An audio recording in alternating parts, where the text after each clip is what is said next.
Hi, thank you so much for checking out the YouTube channel. My name is John Pena with Pena El Paso Realty Group. If you are looking to buy, sell, or invest in El Paso, please reach out to us as we are the best real estate company in El Paso. And we talk a ton about El Paso, rightly so, but what we wanted to do for this episode to kind of wrap up the year is actually look forward into the future, right? That's kind of like a whole New Year's thing, right? You kind of reflect on your past, but you also you make objectives, goals, you kind of start planning for the future, and we wanted to do just that with you. And so recently, Vic Kolenk, I hope I'm saying his name right because I steal all of his material always. But anyway, this gentleman is a writer for the El Paso Times, and he recently put out an article kind of about the snapshot of El Paso's local economy.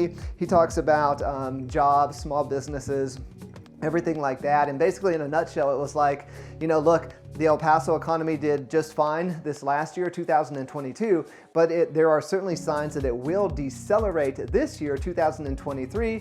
Why? Everybody knows. Inflation, recession, higher interest rates, all those are going to have a dampening effect on all of the economies in our country, and El Paso is not going to be spared that. However, what I wanted to talk about, I think, is actually way more interesting. It's more of a kind of a macro, long-term vision of El Paso in the next 10, 20, 30, 40, 50 years. And I think I have some super interesting content to share with you. And so let's just go ahead and jump right in it. So right now, there's a lot of attention around migrants and immigration because right now, there happens to be an influx of migrants coming into El Paso for a variety of reasons, primarily a lack of decent immigration laws, but that's a whole nother story. And by the way, too, I'll make a plug for El Paso Times. If you really want to know exactly what's going on in El Paso with that migrant situation, check out El Paso Times. That's a very unbiased, boots on the ground newspaper, and like I said, they're going to give it to you straight.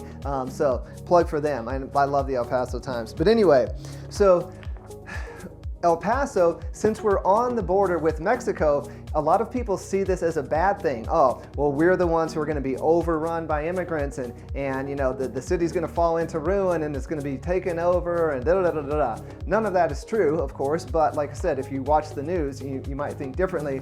But what's really interesting is that actually El Paso's geographical location on the border with Mexico is what is going to make it so much more successful than so many other cities in our country in the future. And let me back that up with some very interesting information. So, all right. I've been really in this, I stumbled onto this, actually some other people gave me this recommendation. A book by Peter Zeihan is called The End of the World is Just the Beginning, Mapping the Collapse of Globalization. This is a fascinating book. You should definitely check it out if you're at all into kind of just world events, history, predicting what might happen in the future. Unbelievable. Great YouTube videos. To spare you, or if you don't want to read the book, this is what Peter Zeihan essentially asserts is happening and is going to happen in the future of the world. All right, number one. The last 75 years have been basically a golden era, right? Think end of World War II, to now. Basically a golden era making globalization possible, okay? But that is over, okay? Now, let me say that again. Globalization, right? Think global supply chains. How do global supply chains stay intact?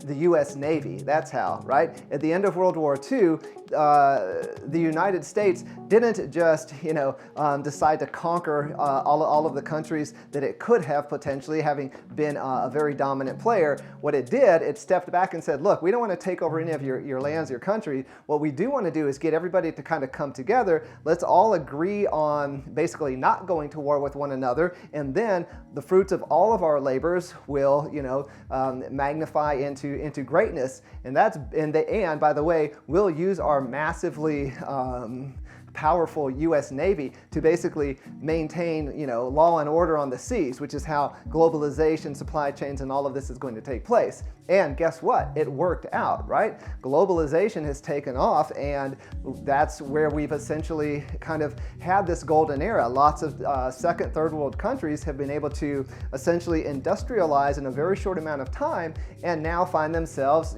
much more wealthier countries.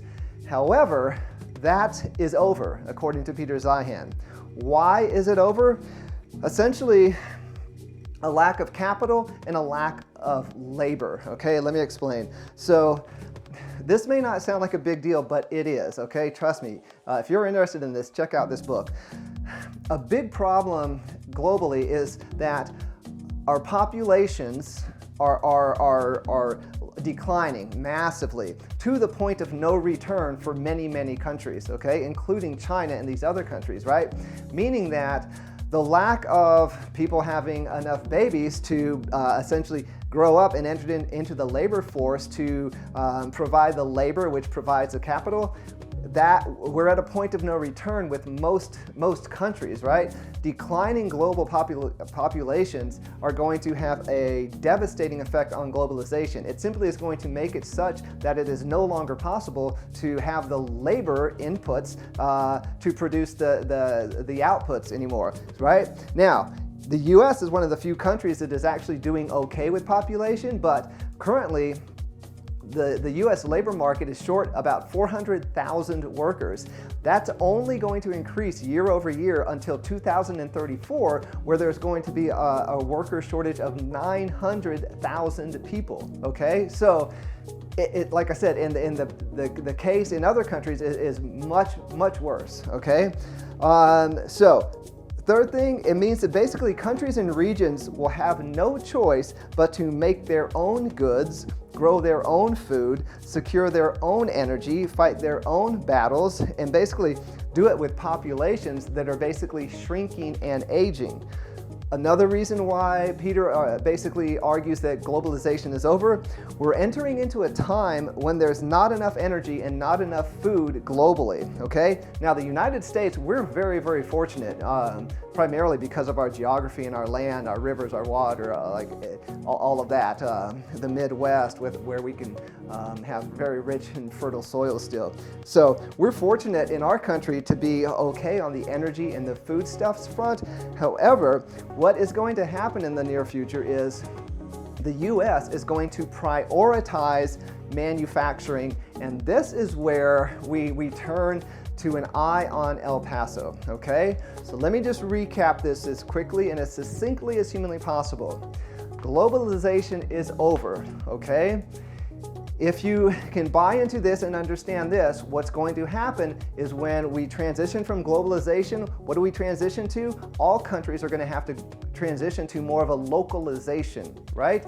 So, growing their own food, fighting their own battles, securing their own energy. These global supply chains that the US Navy has basically overseen for the last 75 years, that's going to go by the wayside, right? Why would we continue to spend so much capital and military effort on something that doesn't have a meaningful capital impact, right? Financial impact. So what's going to happen is basically everybody knows that China, for the last 25 years, basically made most of our stuff, right? We look on the back of any toy or any product, iPhones come to mind, made in China, right? That is no longer sustainable, right? So what's going to happen is if countries still want to have stuff, guess what? They're going to have to bring manufacturing in-house, and that is exactly what is likely to happen in North America, in the United States. So, in order to understand the importance of this, you need to understand how manufacturing works best and most efficiently. And it does so when you are able to tap into different skill levels and different wage levels, right? So like we said, for the last 25 years, China has done the low skill, low wage stuff, all right? That's going to end. It's already ending. Apple, who was one of the kind of companies who really stuck in there on China for longer than so many other corporations are now, as you probably know if you watch the news, are starting to explore other options, right? Well, guess which neighboring country is essentially likely to take its place when it comes to that kind of lower skill level task and lower wage levels? Mexico, right? Because why? Because Mexico is right next door. We can essentially minimize our supply chains and the distance from the consumer. Right now, we have global supply chains that span not only land masses, but massive water, oceans, right? To get a product from China to here, you're talking about a lot of distance and a lot of money. Whereas if we can shorten those supply chains, we're with our neighbor, right? And it's simply a landmass, right? It's a border crossing. And so basically what everyone, well, I shouldn't say everyone, but basically what Peter Zeihan and many others believe is that there's going to be an explosion of manufacturing and trade between the United States and Mexico, okay? You could even expand that into North America. So include Canada, the United States, Mexico, and then even, maybe down to South America as well. There are certainly a number of countries in South America that have a lot of this kind of manufacturing potential as well. Basically, El Paso and San Antonio are the two Texas locations best positioned to benefit from this shift away from globalization, okay? So really what we're saying here is that if this theory that globalization is coming to an end, if this is true, what's going to happen is that essentially we're going to have to start making our own stuff again, okay? We're no longer going to rely on countries all around the world to make our stuff. It's simply not practical financially anymore, right? So what are all of these countries in our world going to have to do? They're going to have to basically become more self-sufficient, more localized, and El Paso and San Antonio in particular are positioned strategically right on the border, making us, our proximity to Mexico, a huge asset, a huge bonus. We're likely to see a significant amount of businesses, corporations, I mean, you name it, trade firms, manufacturing, infrastructure, industrial infrastructure, come to this area. And what's going to happen to the local economy? Well, it's going to benefit from all of this influx of capital, all right? So now I can already hear people in the comments being like, oh no, change. We don't want that to happen. Fair enough, but do you want to have stuff? Do you want to continue to be a participant in one of the strongest economies in the world? Change is the only constant in life, right? Change is inevitable.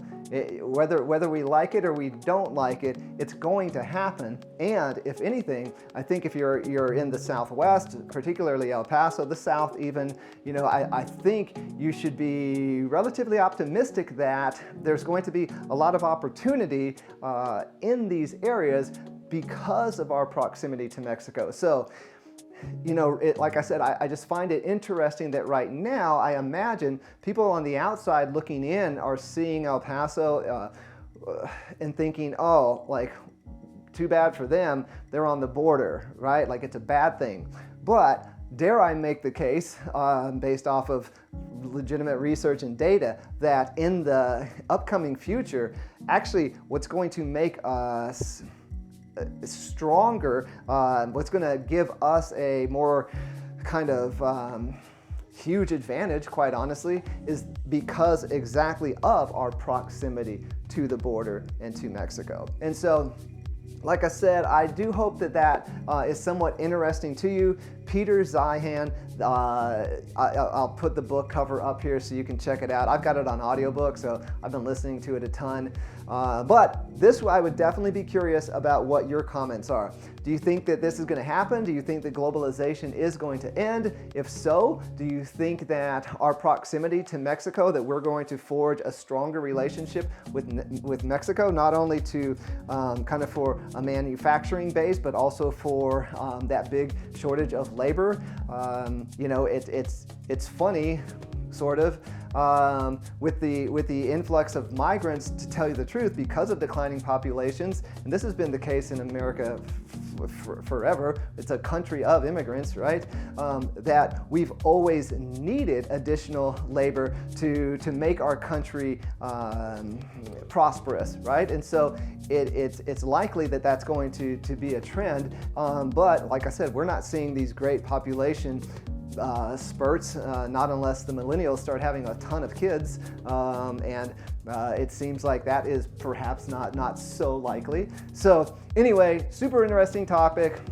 I'm definitely not trying to stir the pot here and get people all riled up. I'm not trying to be political here. I'm just trying to give you some ideas about what the future could be. And again, I would love to read your comments to see whether or not you agree, disagree. Other than that, that's about it. I hope that everybody has had a fantastic 2023. We wish you all the best in I hope you had a fantastic 2022. We wish you all the best in 2023. If there's anything that we can help you out with, even if it's just sharing information about our amazing city, please reach out to us, and we'll see you in the next episode.